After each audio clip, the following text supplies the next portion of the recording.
See, it's going to suck in like a reel if I hit myself in the face with a microphone. Okay. Welcome back to The Most Important Thing. I'm Danielle. And I'm Greg. And together we are exploring how to build family culture and leadership at home. That's right. So welcome back, everybody, to our second episode on Mindset Reset, as we're calling it. There's that shimmy again. I love the mindset reset. This one is really focused on how to build a culture of growth at home. Mm-hmm. So in our last episode, we talked about what we often get wrong about growth mindset, which is primarily that everybody has growth. We have a fixed mindset about growth mindsets. Yeah, right? Yeah. That's the ironic thing, is that the oversimplification of growth mindset in our culture has led us to have a fixed mindset about growth mindset. Mm-hmm. So everybody has growth and fixed mindsets inside of them, and different contexts and different situations can trigger different mindsets. Yeah, right? Exactly. And so last episode, we brought up four of those situations, right? Yeah. Based on the work of Mary Murphy in her book, The Cultures of Growth. So far, we've been talking a lot about mindset at an individual level, what happens inside of us or the kids when they get triggered. But Mary's research shows us that mindset isn't just personal, it's cultural. And so today, we would love to talk about the kind of two ends of the spectrum that Mary Murphy sets out. One, kind of the aspirational culture of growth, and on the other side, the culture of genius, as she calls it, which is a little tricky for me, but that's the one that we don't necessarily want to emulate. Yes. And so really the environment can determine whether these triggers that we talked about in our last episode, and let me just run through them for you. So evaluative situations, high effort situations, critical feedback, and Greg's favorite, the success of others. So whether these same triggers lead to fear and rivalry or collaboration and growth. And what we'd like to do today is translate what Mary Murphy's research tells us about organizations on a corporate level into family life, because we find the parallels abundant. Yeah. And I'm definitely finding that the more present I'm able to be with my family, the more present I'm able to be in the workspace, and the more creative I'm getting at work. It all flows together. So I love this tying business back to family, which somehow rebounds back into everywhere else. Cool. Yeah, I love that for you too. Yeah. Okay, great. So today let's talk about what kind of culture we want to foster. Because as the leaders of our family, we really do have an opportunity to set the mindset culture. And in Mary's book, she really gives us a tale of two cities, if you will. So on the one end of the spectrum, there is the culture of genius, which that one is really either a you have it or you don't culture. Yeah. I think this, like, probably one of the best examples is GE under Jack Welch, where he fired the bottom 10% of the workforce every year. And it was very much a star culture where people that were perceived as high performers continued to get more and more of the special projects. So there was a lot of signaling as to the haves and the have-nots. And it's really what you'll see across cultures of genius is a lot of internal competition, a lot of comparison, and that leads to outcomes that are suboptimal, like hoarding information, risk aversion, and a focus on status and reputation over learning. Yeah. I mean, how can you play I think about the Davis Cup for tennis, where I'm like, look at all of these amazing tennis players that duke it out against one another, playing together and enjoying the success of tennis as a team. Like taking an individual sport and making it a team sport. That is a beautiful thing to watch. But like, that's not what comes to mind when you think of tennis. You think of like one-on-one stars, like this guy versus that guy, that girl versus that girl, and who is the best in the world. Yeah. And that is really kind of a lot of like what business looks like today. It's about people and individual performers inside of organizations. And then those people get poached, and you have Meta paying, $500 million for Signing bonuses? for one AI engineer who's like the all-star. Can you tell us a little bit about the Davis Cup for those of us that aren't familiar of how it's different from traditional tennis? Davis Cup is like, it's kind of like the World Cup of tennis. It's just countries playing against other countries, and the U.S. has a pretty strong showing this year, but so does all of Europe, because Europe produces amazing tennis players. For sure. So it's just and it's fun. It's singles and doubles. There's coaching involved. There's Andre Agassi's the men's coach of the Davis Cup this year. So it's a lot of fun. And they just held one of the qualifying tournaments here in Delray.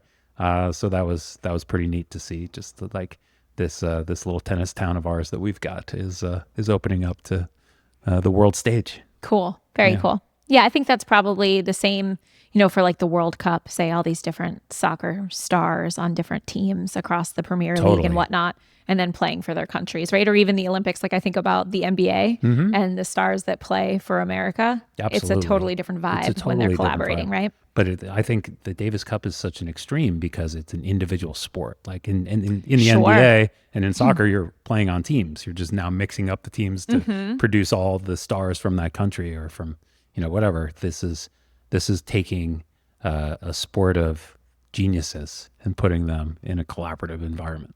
Yes, very cool.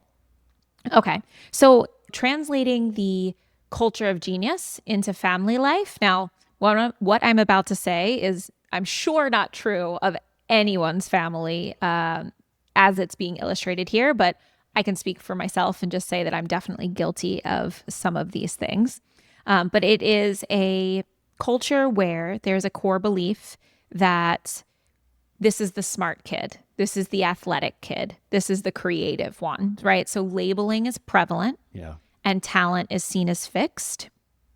It's very results focused, approval based, and mistakes are seen as failures. So the outcome of that is an environment where there's lots of sibling rivalry and constant comparison, as well as behaviors such as kids hiding mistakes or bad grades or trying to avoid new things, and parents unintentionally reinforcing labels like she's the sporty one, she's the creative type. So the outcome of that is an environment where there's less risk-taking, more competition, and fragile self-worth. Now, contrasting that with Mary Murphy's culture of growth, the core belief in a culture of growth, and again, this is the aspirational, optimal culture, is one where everyone can learn, grow, and contribute. The environment is one of collaboration and shared learnings, and so you'll see behaviors such as mistakes are normalized.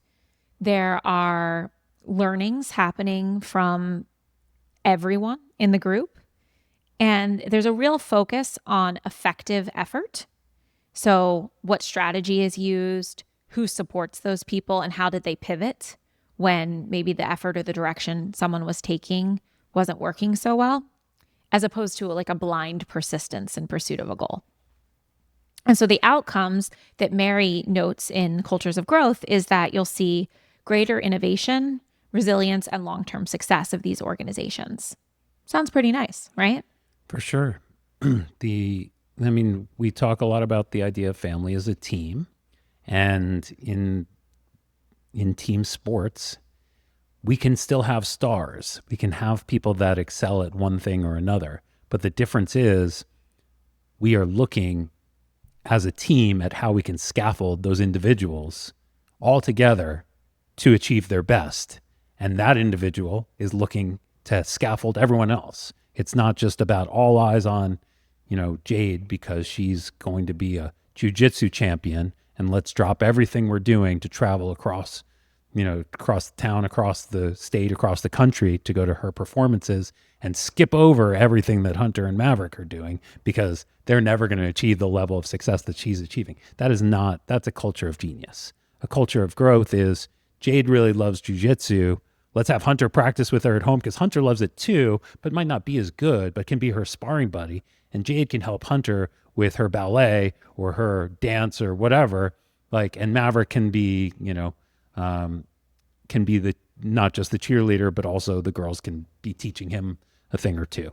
So I do think that this idea of family as a team is a great visual for what a culture of growth looks like in an optimum state. Yeah, I really think that a culture of growth is one that says that learning happens here and that regardless of your innate talent, Yeah. this is a place where you can achieve great outcomes because we are going to support you on that path.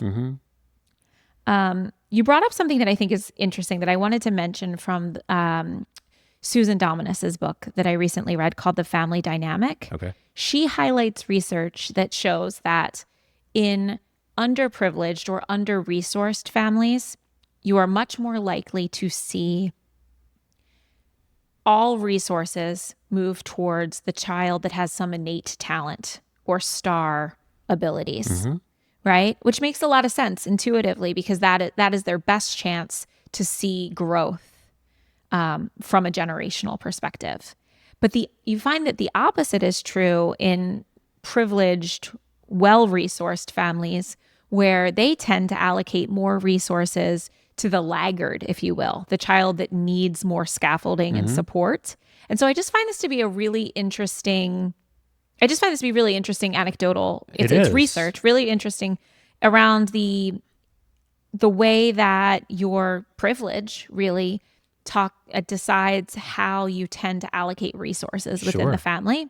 And I think the vibe that we're going for is one that doesn't see anyone as a star, but doesn't see anyone as a laggard either, but really tries to look at each individual, kids and adults included, as perfectly imperfect people that have strengths and weaknesses, but that there's a culture of learning being fostered so that if you want to achieve in any realm, whether you have raw talent or not, you can. Yeah. It's a great identification of two different approaches, neither of which are culture of genius or culture of growth in their own right. It's all about the implementation. So, all right. So now we've talked a bit about what a culture of growth looks like in an organization. And then, so translating that into family life. So in a culture of growth from a family perspective, this would be one in which the core belief is that everyone in this family can learn, grow, and contribute. So it's much more of a process mindset than a results only standpoint, a team mentality, and where mistakes are seen as learning opportunities, and there's a lot of collaboration. It really reminds me of the TMIT number 12 that we did on courage, where we talked a lot about Bill Belichick's book, The Art of Winning, and two of the takeaways being normalizing failure and seeing mistakes as learning opportunities. And this is why I think it's so important that we look across realms, because who knew that Mary Murphy and Bill Belichick and Ray Dalio were going to be talking about all the same things, right? Across finance and football and organizational behavior. But the truth is, it's all the same stuff. Yep. Right? And so what Bill Belichick is finding around normalizing mistakes is exactly the same thing that Mary Murphy is finding in some of the most innovative technology companies and Fortune 100s that she has learned from in her research. So some ideas from a family perspective are that this is an environment of collaboration where siblings are allies, not rivals. Mistakes are shared openly, and success is celebrated as an inspiration, not a threat. So as far as how to translate the culture of growth into our families, a few ideas. Okay. One would be to normalize mistakes. Yep. Right?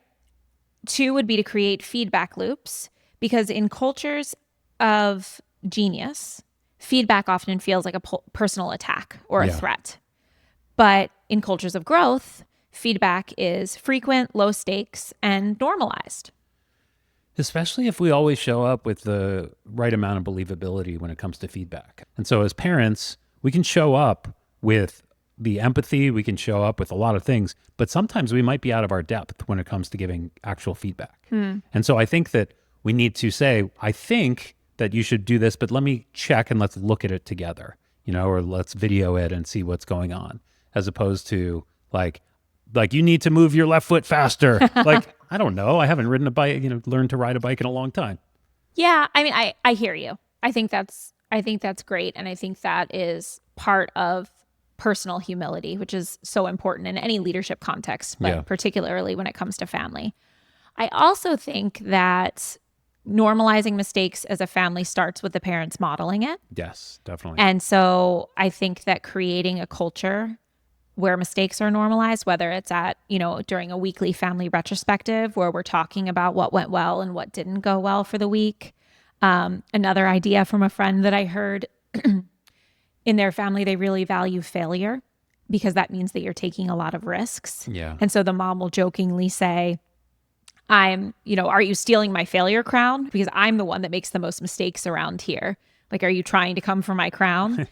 Talking about, really just emphasizing and highlighting something that could be perceived as shameful, right?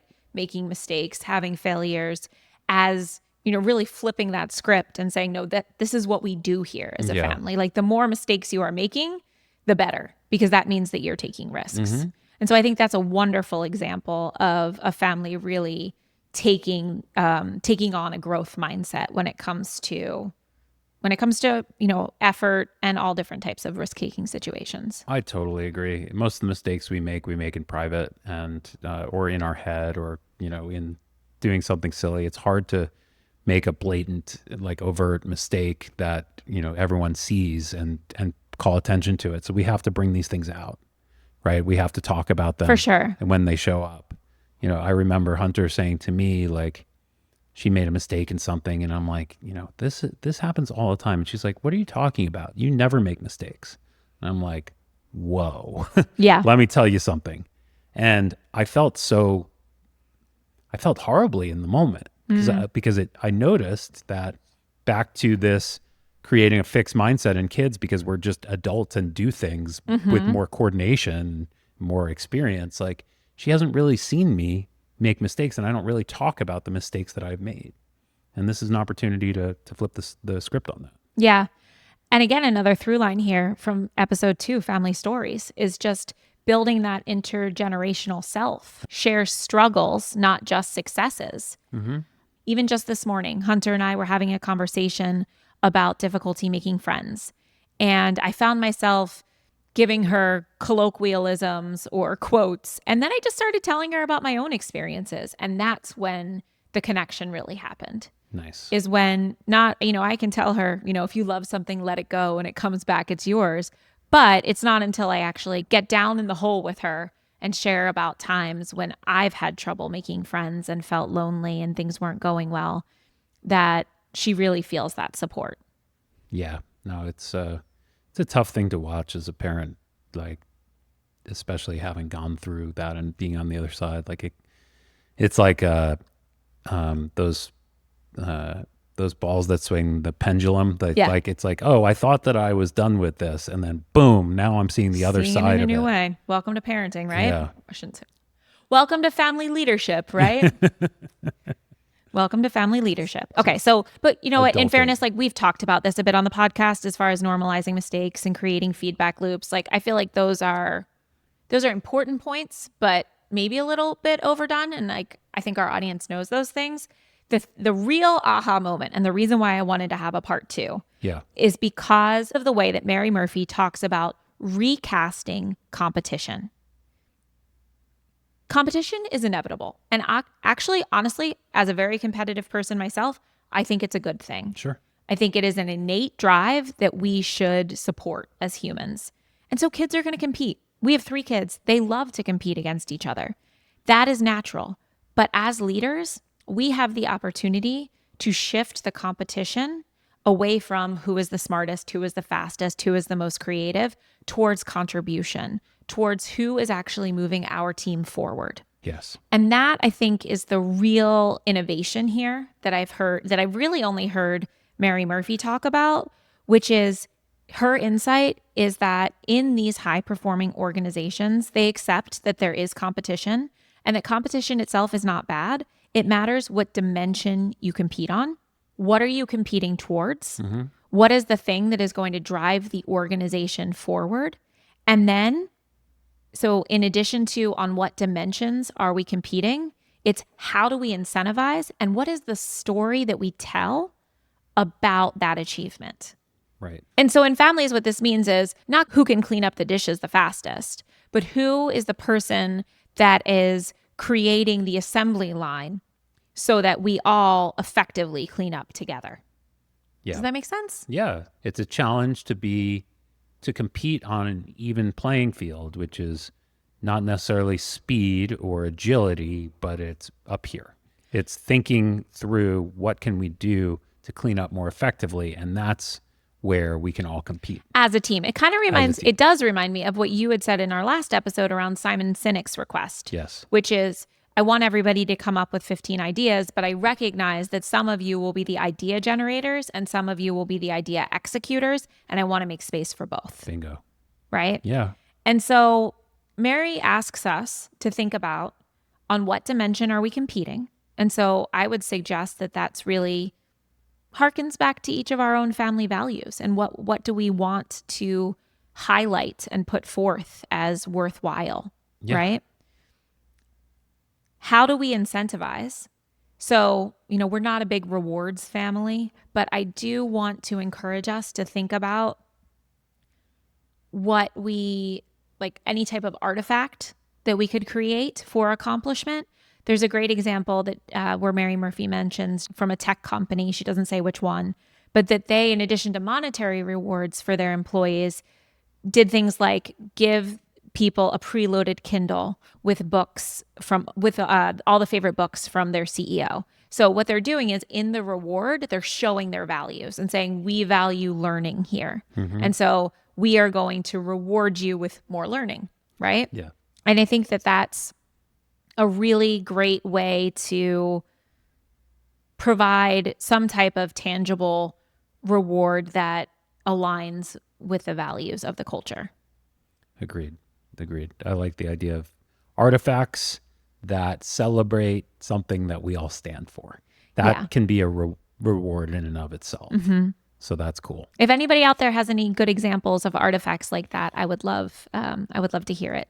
Like I'm thinking of my friend, her family, like maybe there is really a failure crown like that somebody can wear.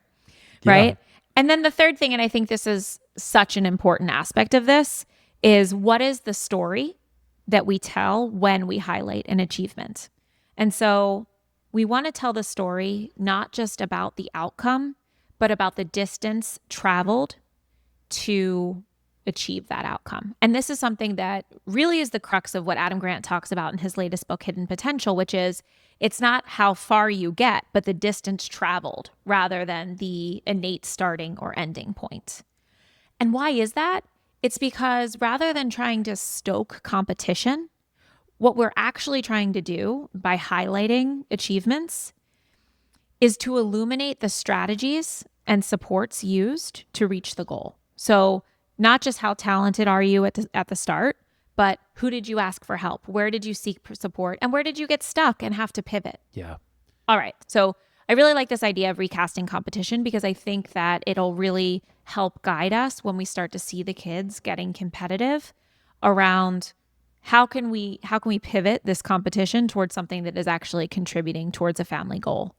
And I think that you used that Simon Sinek stuff this weekend. Yeah, just around family meeting when instead of like whose idea is going to make it into the learning or the problem to solve, I was basically just sharing that it doesn't matter the idea because just because it's your idea doesn't mean you're the right person to execute on it. Yeah, I think that was a real innovation because especially Hunter has had a ton of ideas for family learnings during family meeting, assuming that she's going to be the one that gets to lead the exercise. Right. But just de facto, a 7.5, almost 8-year-old is going to have more ideas than a 5 or a 3-year-old, right? And so I think that we're already finding that separating out the idea from the execution of the idea can be really helpful in kind of leveling the playing field towards this culture of growth. Yes. Where the team is growing as opposed to just one star.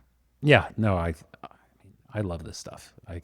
Well, does anybody else feel like their first kid is just really wanting to be the star? Like, I think it's totally natural. Of course it is. And it's not necessarily, it's not a bad thing. Like, I think it's totally natural, but I do think that these little nudges that we can make towards a team mentality will serve our oldest child, but serve everyone in the family for years to come. Sure. I mean, I think that we're actually fighting gravity a little bit with the idea that the oldest is not going to be the leader. I know. It's a really big deal to me, though. Like, I want to flip these, perceived or real family dynamics on their head. Well, it's tough because I go back to like how things were, from a diet and nutrition perspective, before the advent of agriculture. And I think about that. But if I think about how family life was before the advent of agriculture, yeah, the oldest child was definitely being propped up and definitely going on the hunt and definitely was being turned into the leader because that's what you did with strength and ability.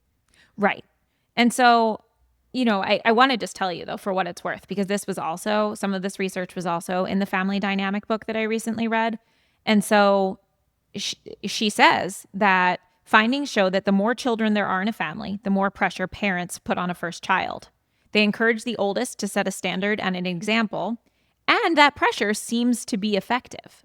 So the idea is that the later the child is in the birth order, the fewer children they have to set an example for. Sure. So it matters less. But it says that the pressure seems to be effective because oldest children are often academically the strongest amongst their siblings.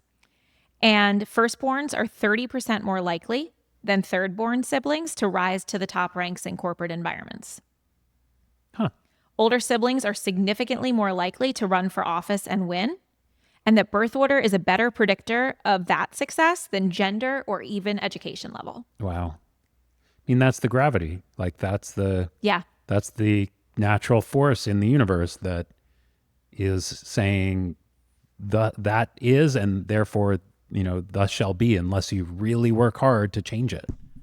Like that's what's going to happen. Yeah. So, I mean, some of this family culture building is a grand experiment, right? For us. And I think that when I think about our family compass and like our North Star, I don't want our children's lives to be dictated by birth order any more than they have to be. You know what I'm saying? Like, I think that there are a lot of beautiful aspects of being the first, second, and third. But I'd love to kind of normalize or level the playing field to the extent that we can. For sure. The reason to do this is I think about how many people are just genuinely unhappy. Right? What a statement. Okay. I mean, just like, let me catch up. If I look at men, for example, and like undiagnosed men's depression, that is a significant issue in this country, as evidenced by opioid epidemics and other things. Okay, now, when we talk about the firstborn, how many of those men were not the firstborn? That like probably I don't know, but probably wanted to do like not everyone could be the firstborn, right? And by definition, more people aren't the firstborn than are. And so there's a lot of longing and yearning to do something beyond. And so I think our mission here is to make sure that each child is set up for success despite the birth order, and that happiness and unhappiness is not dictated by the chances and the shots on goal that you got or did not get. And that's really what I think is like the place for us to see the child as opposed to see the age or see the ability. Yeah. No, I'm totally with you as far as seeing the child as an independent person. I guess I would shift the language around that being our mission as to that being an opportunity. Yeah. And to just, more than ever through this podcast, through the books that I've recently read, like I'm seeing how parents really do have limited ability to nail the trajectory for their children. And that the best we can do is to create an environment. And that's why I think that this talk around mindset and creating a culture of growth is so important, because as leaders of our family, really all we can do is set the values and the expectations, and then the individuals and to some extent their sibling dynamics, I think really are the pieces that are going to, like, we launch them in the air and they set that trajectory for all of us, not just even for the kids, but like it's really up to us to take the environment that we are creating here and to do something with it. Yep, absolutely. And we can destigmatize things like strength, talent, passion, and entrepreneurial ability Yeah. which are very fixed mindset types of things in today's society, Sure. to show that everyone in our family can have all of those things. Yeah, absolutely. I think that growing up, it was very much an achievement culture, right? Yeah. And a lot of that, at least for me, what I felt is that, like, okay, I'm naturally good at X, Y, and Z. Therefore, I need to stay in those lanes, if that makes sense, as opposed to, no, I can actually lean into those and grow even stronger, or I can kind of grow across any domain that Sure. I put my mind to. It feels like, so much of what you shared in the last episode about triggers, I realized that there's so many things that were wrapped up, that I have wrapped up in my own identity, and that the more I identify with something, the more likely I am to have a fixed mindset about it. That's that ego. Yeah, that's right. Well, great awareness. And thanks for leading us through this part 2 here. Yeah. So if I can ask you, of all the things that we've talked about today, what do you find to be the most important takeaway for our listeners? I think it's the idea that a fixed mindset shows up in family in particular areas, like firstborn, like strength, like just like a number of ideas for family meeting, Yeah. right? Like, and I'll hit it again. Passion and entrepreneurial ability, I think, are big ones that our kids aren't really at yet, but I want to make sure that they have growth mindsets when as it applies to all these things. And so I'm going to lean in on the, getting unstuck around, just because it's hard means that I'm not good at it, or just because, Hunter's good at this means that I can't be good at it. Like getting those things out of our orbit through both pointing out the flaws in that logic, but also getting in the hole and sharing my mistakes and sharing, my struggles. How about for you? I really like this recasting competition towards contribution idea, because I just know how innate it is, at least in each member of our family, to compete. And so the fact that we can compete towards something that contributes to a team goal, as opposed to who's the fastest, who's the best drawer, etc., really feels good. And I'm excited to look for opportunities where we can kind of take that innate drive to compete and pivot it towards something that actually contributes to our family as a whole. It's too bad Family Double Dare went off the air. Yeah. They have Family Feud now, but I think you have to be a celebrity. And you've got Not to yet. know random pop culture things. Yeah, Like, we don't know that's any of that not- stuff. Yeah, exactly. So we'll figure it out though. Okay, No. cool. Well, I think this about concludes our Mary Murphy Cultures of Yeah. Growth mindset reset. Yeah. I think, this is something that I believe will stick with us for years to come. These lessons will be coming up again and again. So Yes. that's something to look forward to. Yeah, And I'm really glad we did this. me too. And I hope we gave you all some things to think about and experiment with and have fun with Yeah. in the course of your family culture experimentation. That's right. Cool. Cool. Love you, Goosey. Love you, Goosey. Hey guys, if you're still here, you're definitely our kind of person. Thanks for spending this time with us on The Most Important Thing. If this episode resonated with you, we'd love for you to follow us wherever you get your podcasts and share it with someone else building family culture on purpose.